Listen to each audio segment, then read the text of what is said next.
referir a las personas que sufren de alguna discapacidad, las personas con discapacidad. Recuerden que vamos a usar una exposición oral respaldada con una versión escrita también. Y en cualquier momento que ustedes tengan alguna duda, algo que aportar, etcétera, por favor, en la manita que está aquí abajo, tóquenla para que les den la palabra inmediatamente y puedan ustedes hacer de viva sus comentarios, los cuales van a ser muy útiles para la exposición de hoy y van a traer la atención y la participación de todos los demás de ser posible. Así es como vamos a trabajar el día de hoy y sin más rodeos vamos a iniciar, por favor.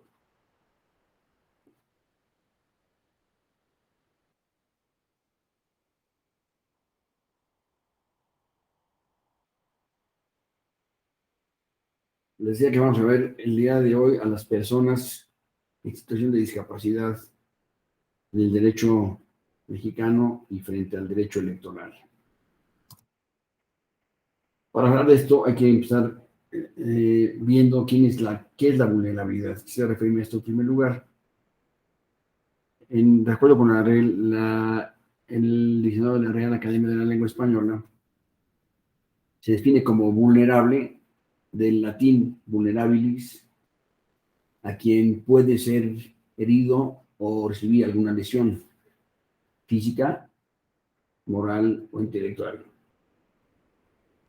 Siempre que una persona se encuentre en una situación o en una condición en la cual puede sufrir algún tipo de daño, o sea, la pura expectativa, el puro riesgo, digamos, lo ubica en una posición de vulnerabilidad. Por tanto, la vulnerabilidad la sufrimos todos en algún momento de la vida. Tener un problema real o un problema mayor de discriminación, podemos tener con mucha facilidad una situación de vulnerabilidad casi en cada momento de la vida. Es este estado de riesgo lo que define la vulnerabilidad. ¿Qué son los grupos vulnerables? Pues son las personas o grupos que se encuentran en riesgo de sufrir violaciones a sus derechos humanos. Esta posición de riesgo, decíamos, es la vulnerabilidad.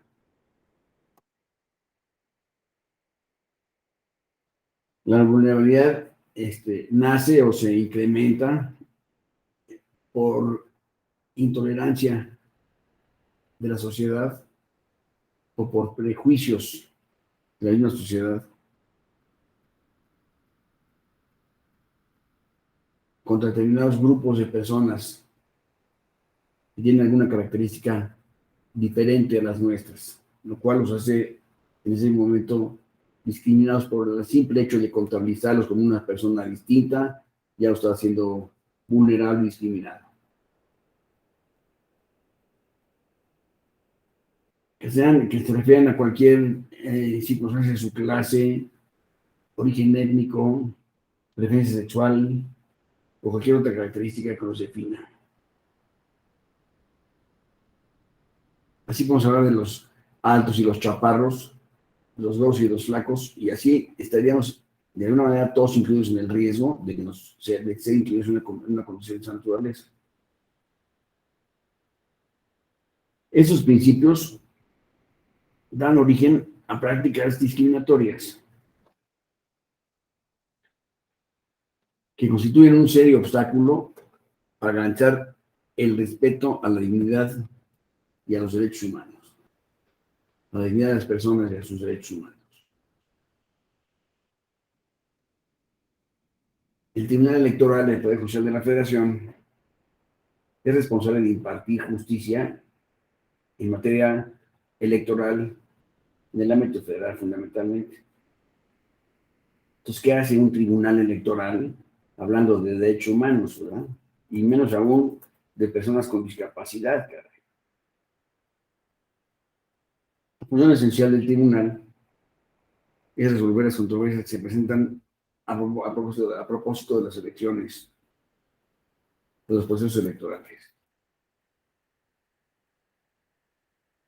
Sin embargo, en el ejercicio de sus atribuciones, a lo largo de 25 aquí, aquí en el tribunal ahorita, el tribunal ha desarrollado toda una jurisprudencia que ya suma muchas en particular, y que giran en torno a la protección de los derechos humanos. Es decir, el tribunal toma un asunto que es de carácter electoral y al estudiarlo un poquito, resulta ser que también tiene que ver con los derechos humanos, y entonces, al resolver la sentencia, resuelve indirectamente el problema de los derechos humanos ahí involucrados.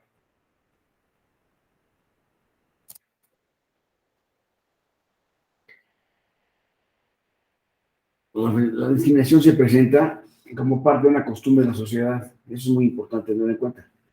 La costumbre de la sociedad hace casi inadvertible que se está discriminando a una persona en particular o a un grupo de personas, lo cual es más grave.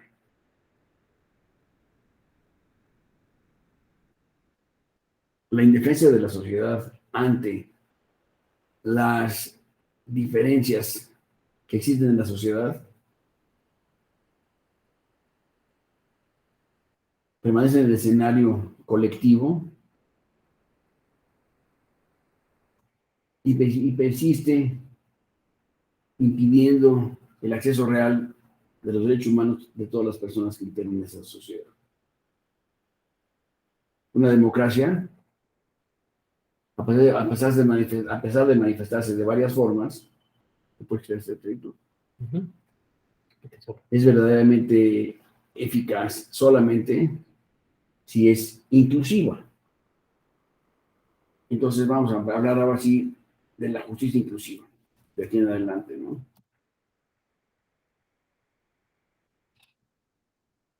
Eliminar la visibilidad de las diferencias de las personas es prioridad de todas las autoridades, esencial en la labor de las autoridades jurisdiccionales. La línea jurisprudencial del Tribunal Electoral del Poder Judicial de la Federación en torno a la tutela de los derechos de los grupos en situación de desventaja ha generado criterios en función de los grupos de desventaja, los cuales fomentan una justicia electoral inclusiva. Es decir, una justicia electoral que además atiende a todas las personas. Tienen que ser incluidos todos los miembros de la comunidad. Es necesario mirar en la diversidad humana y proteger igualmente sus derechos, y proteger igualmente todos sus derechos humanos, es decir, los derechos humanos de todas las personas.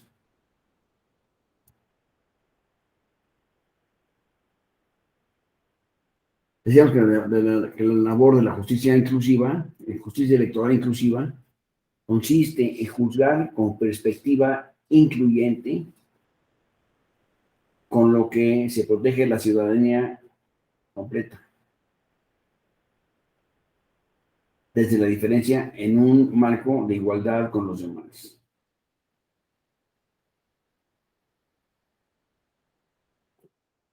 La democracia inclusiva crea procesos electorales en donde todas las personas y toda la ciudadanía se ve reflejada o incluida.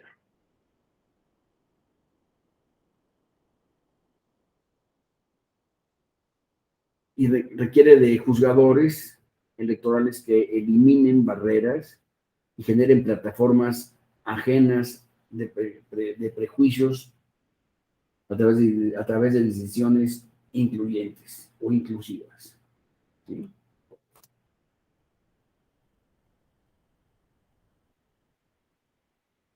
Este enfoque permite determinar quiénes son titulares de los derechos, qué libertades y derechos tienen, en virtud de las normas nacionales e internacionales, y establecer las obligaciones de las autoridades e instancias nacionales para garantizar ese ejercicio de derechos humanos. A partir de la reforma constitucional del año 2011, el control de convencionalidad es un principio obligatorio que deben observar todas las autoridades judiciales del país.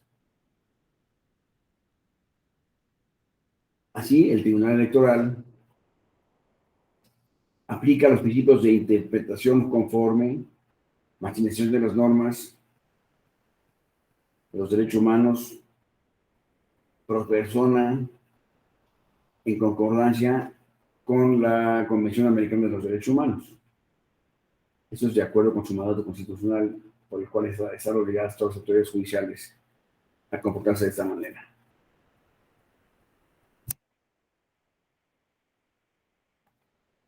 En materia de grupos vulnerables, el tribunal ha dictado sentencias que protegen los derechos de la niñez, de los adultos mayores, de personas migrantes, de personas de la comunidad LGBTIQ+,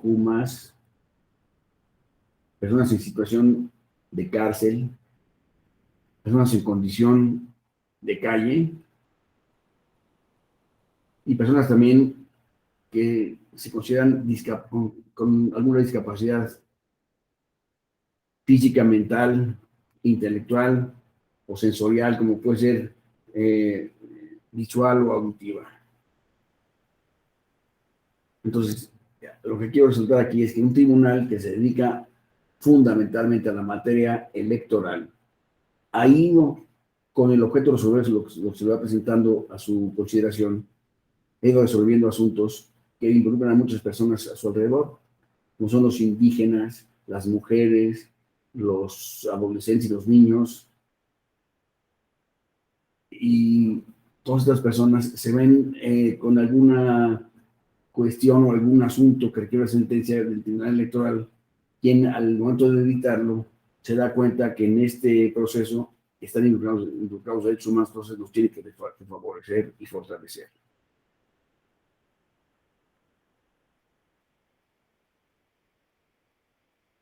Aquí dice que los grupos vulnerables más comúnmente utilizados por el tribunal son las comunidades indígenas, las mujeres y personas que tienen sin condición de cárcel, por ejemplo, o de calle, decíamos.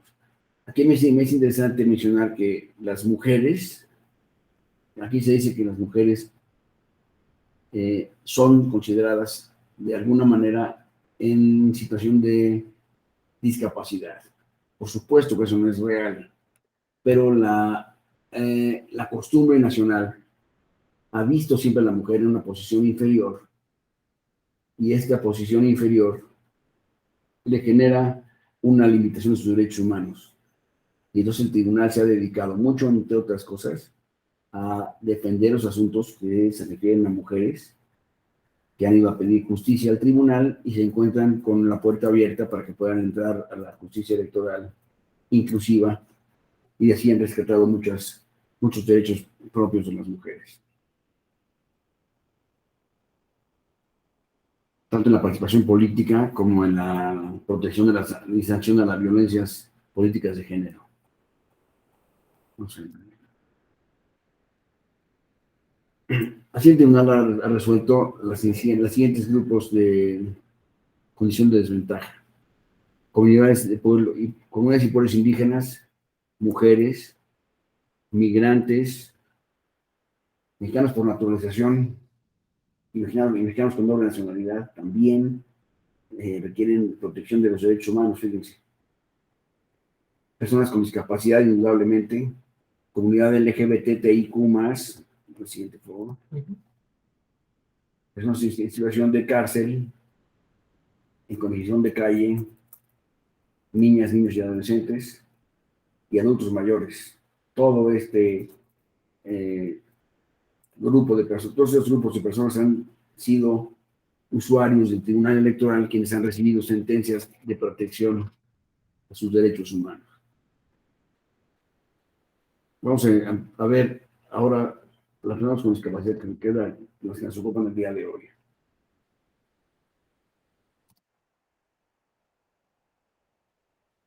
Concepto médico rehabilitador de discapacidad.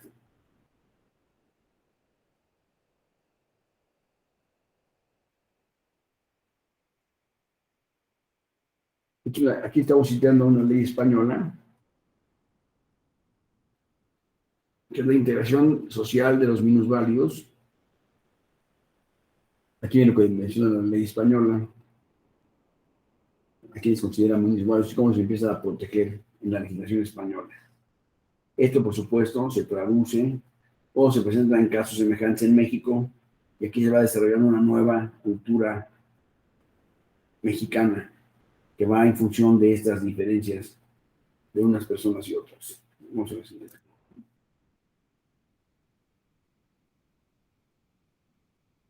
México es parte de la Convención de los Derechos de las Personas con Discapacidad. Esta convención define de esta manera que está aquí transcrita a las personas con discapacidad.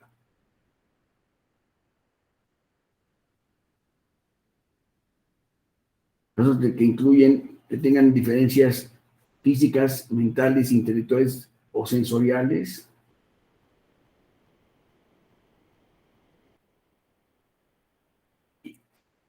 y que deban interactuar con diferentes barreras que la sociedad va poniendo, involuntariamente seguramente, pero va poniendo barreras que hacen que las personas sean señaladas o se sientan diferentes, lo cual es un trato discriminatorio, por supuesto. Esto que estoy presentando aquí, la barrera física típica que hay en nuestro país, al menos en nuestra Ciudad de México, en el país también, yo lo he visto en todas partes del país, es las barreras en las construcciones que impiden el acceso libre de todas las personas a los lugares públicos. Aquí vemos una gráfica donde hay una persona en silla de ruedas que está queriendo subir al piso de arriba en esta escalera, y por supuesto que no le es posible. Esa es una barrera física que le impide el movimiento. Y todavía no tenemos ninguna legislación en México que obligue a los constructores de cualquier obra a dar facilidad de acceso, y por lo tanto, pues este señor se queda abajo porque no puede física y materialmente subir ese segundo nivel. Entonces, esta es una gráfica que me parece muy ejemplificativa. En la parte de abajo vemos que hay una serie de bocas que significan el lenguaje oral, y una serie de manos, que es el lenguaje en signos, que hace, por supuesto, imposible la comunicación entre ellos. Porque pues, no es lo mismo hablar con las manos que hablar con sonidos, y unos y otros no se pueden comunicar en realidad. Entonces, esta es una barrera también que existe en la sociedad, y este es a nivel mundial, ¿eh? En todos lados hay estas barreras de muy difícil solución. Vamos a ver más adelante. Le voy a mostrar ahora una presentación o un pequeño video que fue grabado en Brasil, no, perdón, en Argentina. Vamos a verlo, a ver qué opina. Colegio con pacientes particulares con discapacidad. En el colegio donde trabajo, los chicos ya saben que yo hablo así. Hablo raro. Y según Salvador, de 4 años, yo hablo así porque me duele la panza. En realidad, yo hablo así porque cuando nací tuve un paro respiratorio y luego otro a las 12 horas de nacer. Esa falta de oxígeno ocasionó una lesión en mi cerebro que afecta toda mi parte motriz. Parálisis cerebral, dijeron los médicos. En ese momento nadie sabía qué iba a poder yo hacer, pero algo era seguro, que de poder iba a poder distinto. Nadie está preparado. La discapacidad no te manda un WhatsApp y te dice, prepárate, llego en 5.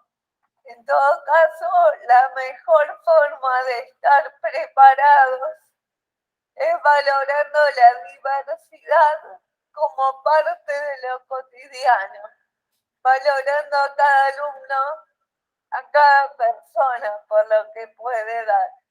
Pareciera que la discapacidad es un espejo en el cual nadie se quiere ver. Cuando era chica, un día se acercó una monja, me miró y me dijo, ojalá que te cures. Yo la miré y sin dudar, curada.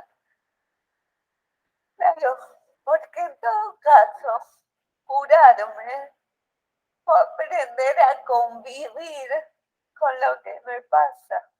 Lo que hace falta hacer es simple, hacer más fácil lo que ya es difícil.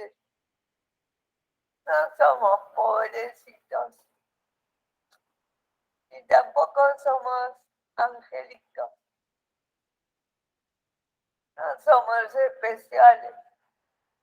Especiales son las pizzas.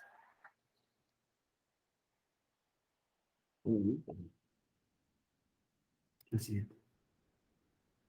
Ese video, como ustedes ven, pues nos muestra a una persona que es de un gran nivel intelectual, se dedica a dar conferencias y a tener alumnos en su colegio, y su campo de análisis es el mundo de la incapacidad, el cual ella sufre desde que nació así, ¿no? Con su lesión que ahí narra,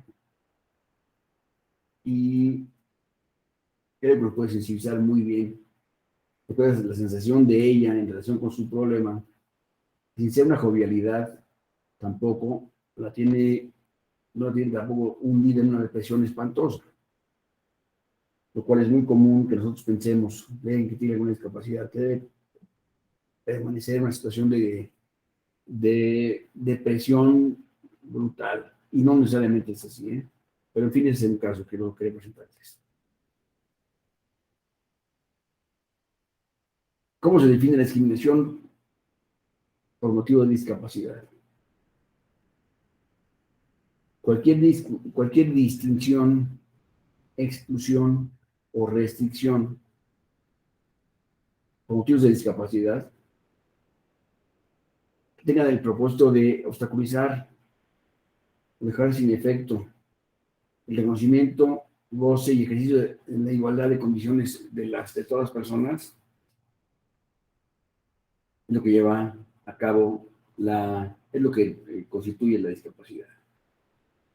Las personas con discapacidad todas coinciden en decir que la discapacidad no es de las personas, sino es el sistema que rodea a las personas con discapacidad. La sociedad que los señala, los hace diferentes, los hace sentir distintos por ser distintos físicamente, y hacer tan grande esta situación los lleva a sentirse y ser realmente excluidos de la vida jurídica del país y, por supuesto, de la vida de los derechos políticos, que también es la porción que estamos hablando el día de hoy.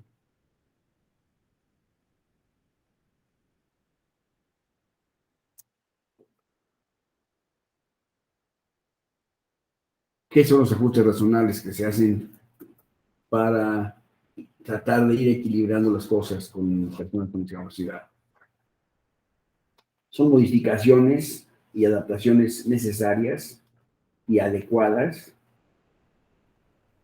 para que no se imponga una carga desproporcionada o indebida a cargo de cualquiera de las personas que tienen discapacidad. Para garantizar a las personas con discapacidad el ejercicio y goce en condiciones de igualdad con los demás de sus derechos humanos y libertades fundamentales. Esto es un ajuste razonable, perfectamente razonable. Pensar así en las personas que tienen esta condición es un deber humanitario, un deber cultural y humano de los que estamos alrededor de esas personas, quienes debemos procurar cambiar nosotros para ubicarnos en la posición que tienen ellos y no esperar que ellos tengan que evolucionar no sé de qué manera para ubicarse en la posición de nosotros. Es lo que vemos con la silla de ruedas en escribir que hace un momento.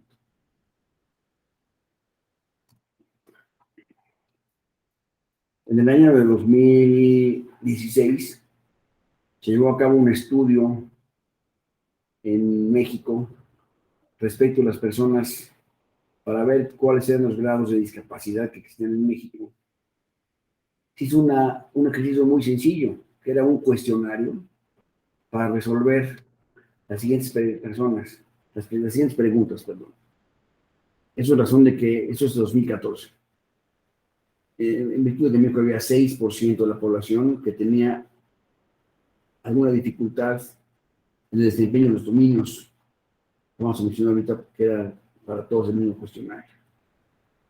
Caminar, subir o bajar usando sus propias piernas. Ver, aunque esté utilizando anteojos. Mover sus brazos y manos. Aprender, recordar y concentrarse. Escuchar, aunque sea utilizando aparatos auditivos. Bañarse, vestirse y comer. Hablar o comunicarse.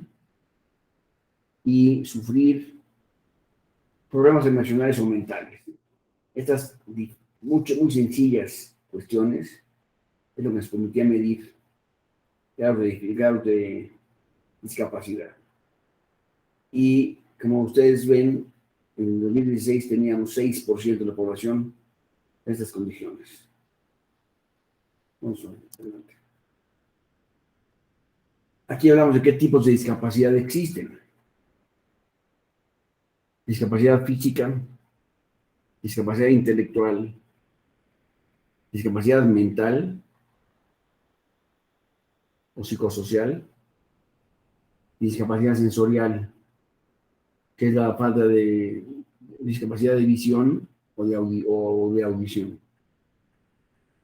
Estos son los tipos de discapacidad que se calificaron en esa encuesta, de acuerdo con los números que están a su disposición.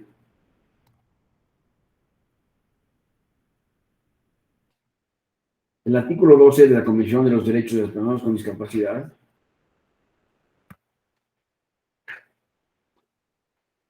por supuesto, en el artículo 12 establece que todas las personas con discapacidad deben ser igualmente reconocidas por la ley. Para lo cual los estados parte, es decir, los estados que formaron parte del tratado, deben ajustarse a que los derechos de todas partes tengan el reconocimiento a su personalidad y capacidad jurídica.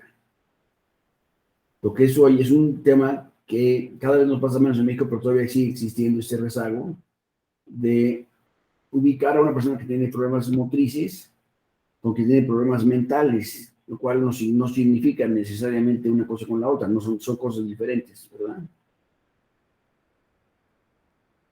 Los estados parte deben de conocer que las personas con discapacidad tienen capacidad jurídica en igualdad de condiciones con los demás en todos los aspectos de sus vidas. Los estados parte de adoptar unas medidas para proporcionar a las personas con discapacidad acceso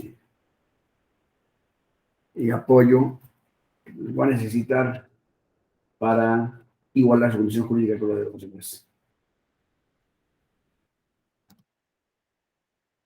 Este cuadrito nos habla del porcentaje de la población con algún tipo de discapacidad por grupo de edad.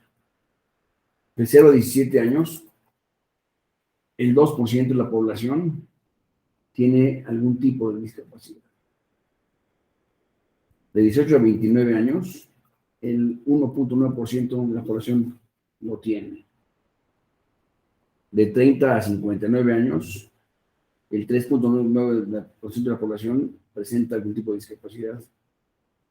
Y las personas que son de más de 60 años tienen el 20.4% de las personas cuentan o sufren alguna discapacidad. Si te fijan, como va aumentando la edad, te va reduciendo el número.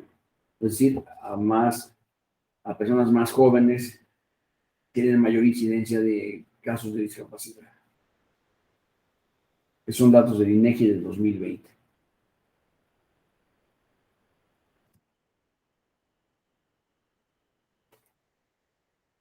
Partiendo del modelo social de discapacidad,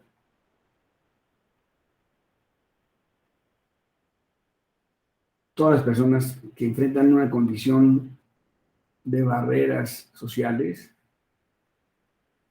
que dificultan el ejercicio de sus derechos, como son los derechos políticos electorales, están ubicadas en esa posición. En la actualidad, las políticas públicas del Estado en la materia, es decir, en materia de discapacidad, no son suficientes para resolver y atender sus particularidades. Las particularidades que en cada caso tengan las personas que sufran esta condición. En México, el Estado mexicano se ha comprometido al firmar un tratado internacional, como ustedes saben, una convención internacional, hace esto parte de su legislación interna. Entonces, esas obligaciones que están en el tratado son obligaciones para todos los mexicanos, de acuerdo con el mandato constitucional. Entonces, necesitamos tener plena participación de las personas con discapacidad en todos los actos de la vida, pública y privada. Por lo tanto, también en la actividad política y política electoral.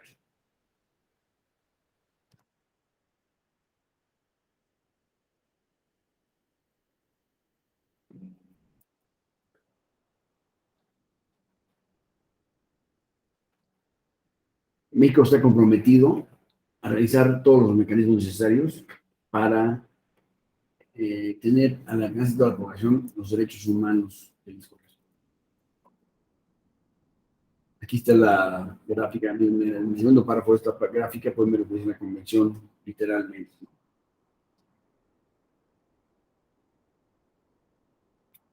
Vamos a ver.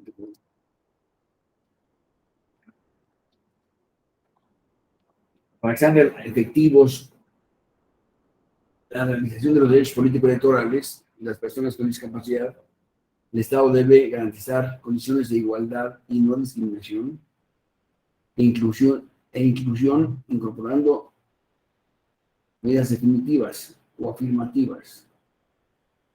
Estas medidas afirmativas, ustedes las conocen seguramente, son las que se han utilizado recientemente para ubicar a la mujer en la posición de absoluta igualdad con el hombre, cosa que había estado durante muchísimos años en forma diferente, y el Estado tenía a las mujeres, las veía con una posición inferior, y ahora ya están las leyes que rigen apoyando a las mujeres en todas las circunstancias para que tengan la misma capacidad y ubicación que los hombres.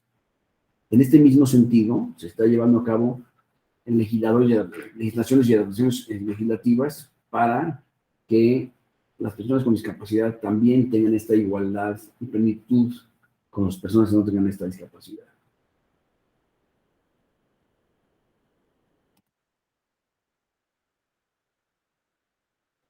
Aquí en lo que estoy diciendo de las personas, de las cuotas o acciones afirmativas, con el objeto de que esas personas vean siempre la facultad de desarrollarse como personas en la sociedad, con libertad de cualquiera de estas limitaciones físicas o culturales que aún pesan en su contra.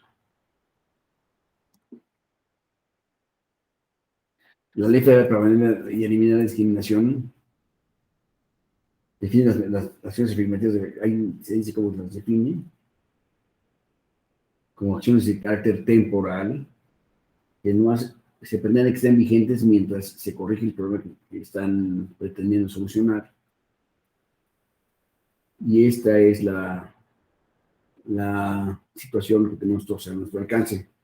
La ley que tenemos en nuestro libro, ahí dice esto, ¿no?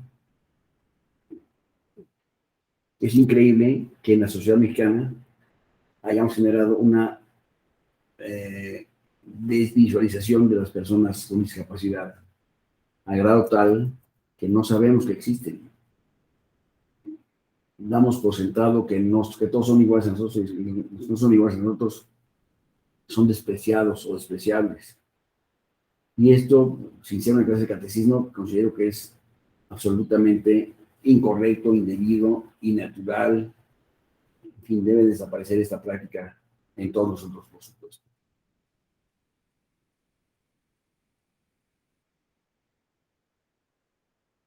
Ahora vamos a ver qué más dice aquí en la presentación. El Instituto Nacional Electoral ha implementado medidas para incluir a las personas con discapacidad en los procesos electorales, como funcionarios de casilla, y ha apoyado a iniciativas que tienen que ver con el acceso de las personas a los cargos públicos de elección popular, a ser diputados, a ser senadores, etcétera.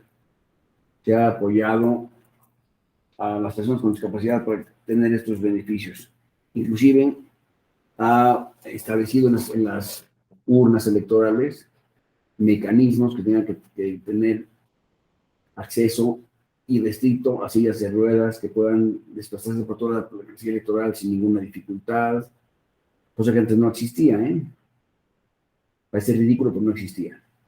Pues hoy es una realidad que estos obstáculos sociales o estructurales deben desaparecer,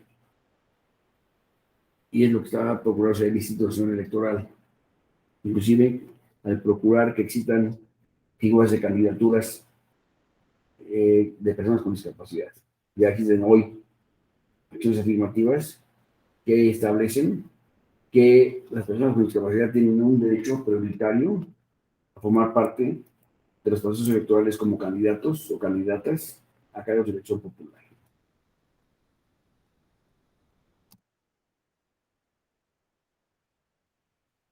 Es obvio que no todas las personas gozan las mismas capacidades y oportunidades para el desarrollo de sus intereses y satisfacción de sus necesidades. Eso es una verdad de perogrullo, entonces aquí más la mencionamos.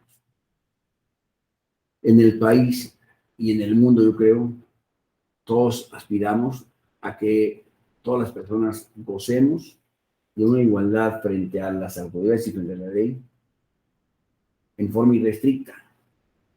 Y este es un derecho mínimo, que diría yo, de todas las personas. Pues, a eso se refieren estas comisiones que estamos tratando en este momento. Y ahí me llama la atención que tenemos todavía un mecanismo del siglo XXI. Teníamos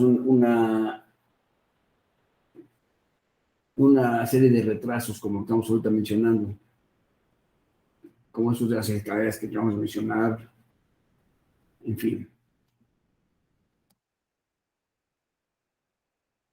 El derecho de voto es, por supuesto, es el derecho que más se ve para efectos de una sociedad democrática. El derecho de voto es como que una liberalidad que se otorga a las personas con discapacidad inclusive, o sea, es irrestricto este derecho de voto. Y las sociedades democráticas lo han considerado así para efectos de que no se ve interrumpido de ninguna manera, para no caer en este tipo de fallas que estamos viendo en este momento.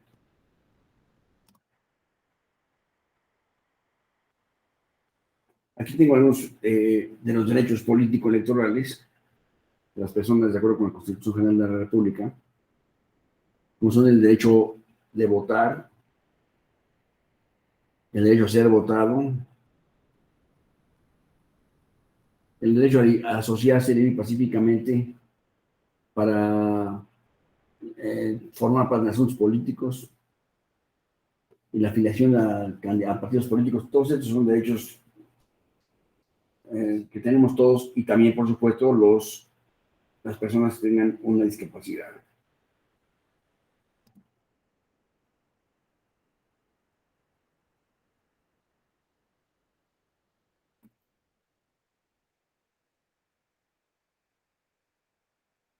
Los votos de las personas con discapacidad en los procesos electorales son importantísimos, aunque nunca se mencionan como parte de las campañas, pues se dan cuenta, nunca se mencionan. Pero es muy importante contar con este apoyo, porque son personas que finalmente votan y hay que tener en cuenta qué es lo que están necesitando para ejercer su voto. Me refiero yo qué es lo que están necesitando desde el punto de vista de la oportunidad o de la oferta política que se les presenta enfrente. Aún prevalecen retos importantes para el ejercicio de manera plena y efectiva de los derechos de participación política y de acceso a los cargos públicos.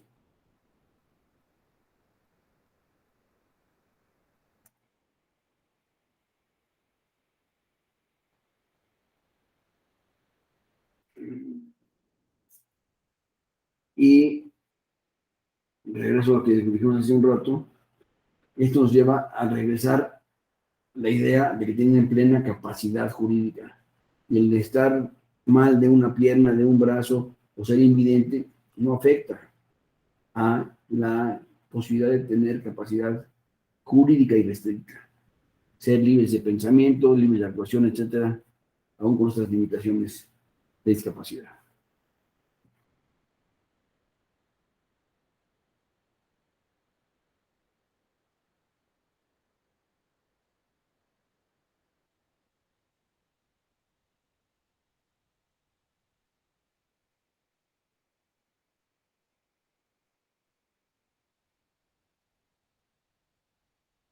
Los Estados parte de la Convención de los Derechos de las Personas con Discapacidad deben establecer estructuras administrativas especializadas para la atención de las obligaciones de la Convención Internacional y que estén orientados fundamentalmente a mantener su accesibilidad en todo momento. Y aquí veo que también tener accesibilidad para sillas de ruedas, tener aparatos auditivos o visuales en las casillas para auxilio a las personas con discapacidad.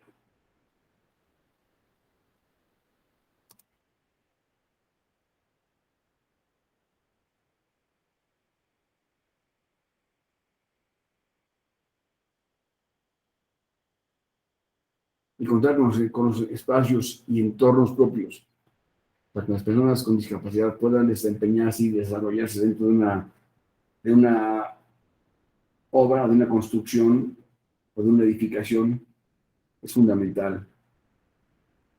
Es fundamental ver como arquitecto, como ingeniero, como constructor, que las personas con discapacidad tengan sus accesos. Si ustedes se fijan, hay muchos lugares donde nos vemos cotidianamente y tal vez no nos estorba verlos, pero nos hace pensar qué sucedería Si yo venía aquí con una pierna rota y vengo en una silla de ruedas, ¿cómo entraría a este edificio? No podría trabajar en esta oficina, por ejemplo. No podría vivir en este departamento porque tendría que subir unas escaleras que no puedo tener acceso a silla de ruedas, ¿me explico? Entonces, mientras nosotros mismos no veamos esas dificultades, pues no podemos esperar que otros más sí las vean. Entonces es importante cuando las veamos denunciarlas, ¿no? Oye, aquí en este edificio no se puede entrar. No, ¿qué te pasó? No, yo no tengo problema, pero el que tenga problema para moverse no podría venir a esta oficina. Lo cual significa una limitación a a una cierta población, cierto número de la población del país, que es muy importante tener en cuenta para que no esté ninguna persona que tenga esa sensación de discriminación en forma alguna. La Suprema Corte de Justicia de la Nación establece que hay que quitar las barreras que impidan el desempeño individual de las personas en una edificación. Ya se ha resuelto una serie de juicios y de amparos que van relacionados con esto en forma muy activa en los últimos años, porque durante muchos años en México se escondía este asunto como si fuera una maldición, no sé qué, pero se escondían a los familiares en cuartos distintos para que no los viera nadie, etcétera. No sé por qué, pero sí había una limitación de esa naturaleza, lo cual me parece terrible. Debemos modificar la sociedad y no normalizar. Debemos modificar a las personas y no debemos normalizar el hecho de la discriminación de las personas con discapacidad.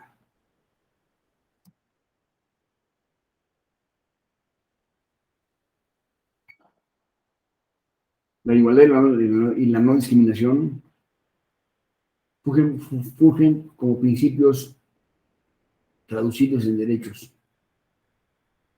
Promover la primera y luchar por la segunda son condiciones son obligaciones transversales de cumplimiento inmediato que no están sujetas al cumplimiento progresivo de las mismas.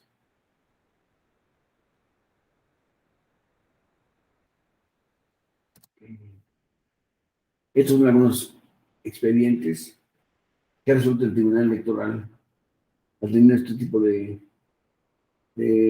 son unas poquitas de las, yo creo que hay cientos de ellas, ¿eh? Pero solamente son unos ejemplos que pongo aquí para efectos de la gráfica, en donde hay innumerables asuntos de esta naturaleza que se han resuelto en el Tribunal Electoral. Los invito a que los vean porque son muy interesantes.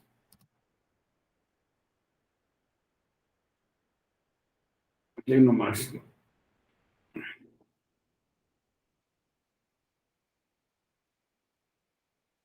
He hecho un caso práctico que se llevó a cabo hace poquito.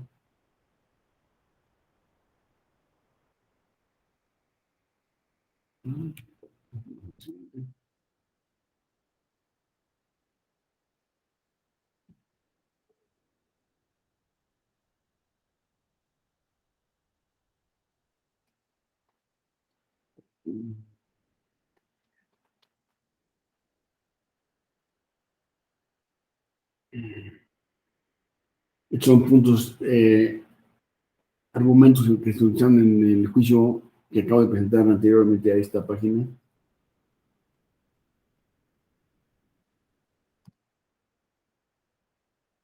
Y eso es lo que podemos decir respecto de las personas con discapacidad. Quiero preguntar a los concurrentes si tienen algún comentario, alguna adecuación, quien compartía algún asunto en particular, podemos analizarlo ahorita.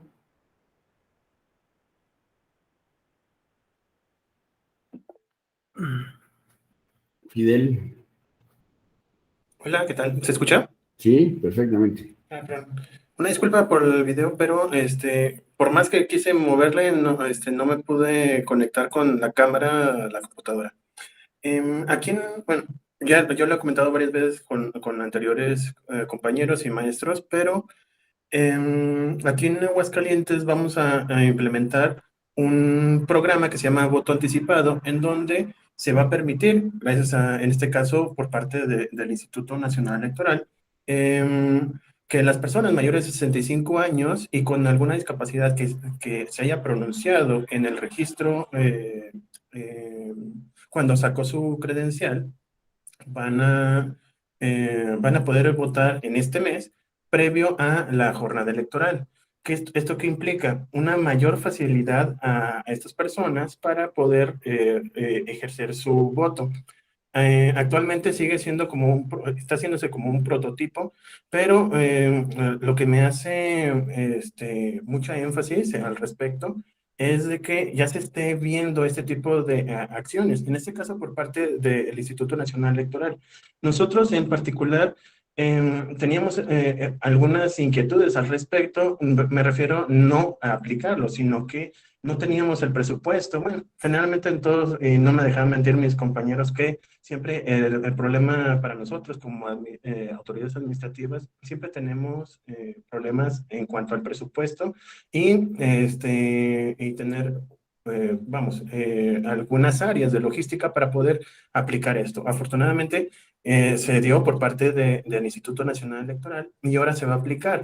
Es muy poquito, bueno, son muy pocas personas las que están registradas, pero también lo que me llama mucho la atención, y creo que no ha habido, salvo usted a lo mejor tiene algún conocimiento al respecto, de una resolución a un caso en donde por cuestiones de instalaciones en las casillas, alguien haya impugnado porque no se dieron los accesos necesarios para poder votar. Me refiero a de que en gran parte de las casillas se van a instalar en escuelas o en lugares que son muy concurridos en una ciudad. Por ejemplo, aquí en Aguascalientes, generalmente tenemos la tradición de hacerlo en las escuelas, Sí. pero ocasionalmente esas escuelas no tienen rampas o bien no tienen un acceso muy,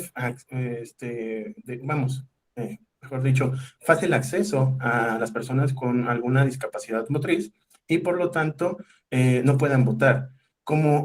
Son muy pocas, creo yo, como son muy pocas personas, lamentablemente no se le da ese énfasis hasta que ya se tiene el problema.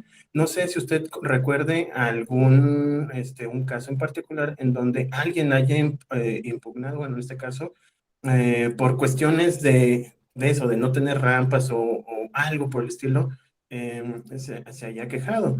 Ese sería también un aliciente para nosotros y poder justificar, por ejemplo, previo a, lamentablemente nosotros tenemos que ir a golpe de sentencia, que a partir de que sucede esa sentencia, nosotros podemos justificar presupuesto para hacer este tipo de modificaciones. Entonces, me gustaría saber si tiene algún caso en particular en donde se haya realizado. No tengo ninguna, en este momento no tengo ninguno, pero hay varios si Ah, quieres caray. los puedo dar. Si me hablas por teléfono o me das tu correo electrónico, te los mando con mucho gusto. Muchas Pero gracias. sí, sí se han presentado esos casos en los cuales las personas han estado en una impugnación, no, ya no puedo subir al tercer piso. ¿Cómo quiere que vote en tercer piso, verdad? Entonces, sí hay casos, te ofrezco dártelos, si me das un correo electrónico, no te los puedo enviar, te los Con mandaré gusto. de inmediato, ¿sí? Lo que es más importante aquí, bueno, o igualmente importante, es tener esa antena levantada para ver en todos lados dónde sucede esto. Creo que el día de hoy todos los que estamos presentes tenemos cerca o sea, no muy lejos, a una persona con discapacidad, que es parte de nuestros amigos, de nuestro círculo familiar, etcétera. Pero personas que son de inmediata localización, que tienen algún estado de incapacidad y que son espantosamente eh, discriminados permanentemente por esta condición. Y eso es a lo que yo quiero referirme en particular. Y me parece que el caso de tu estado, Fidel, es muy importante tenerlo en cuenta para ver qué podemos aportar en este sentido para que se actualicen en su proceso electoral estas limitaciones que ya no existen, ¿no? Así es. ¿Alguien más tendría algún comentario que hacer sobre estos temas?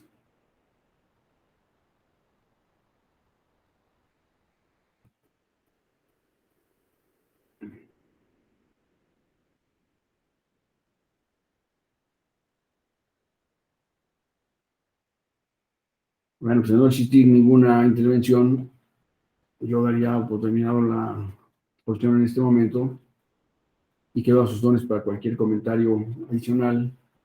Está ahí mi correo electrónico, me pueden mandar cualquier cosa que quieran y la contestaré de inmediato, por supuesto. Gracias por su participación y por su presencia. Muy amable. Muchas gracias a usted. Hasta luego. Gracias. Muchas gracias. Adiós.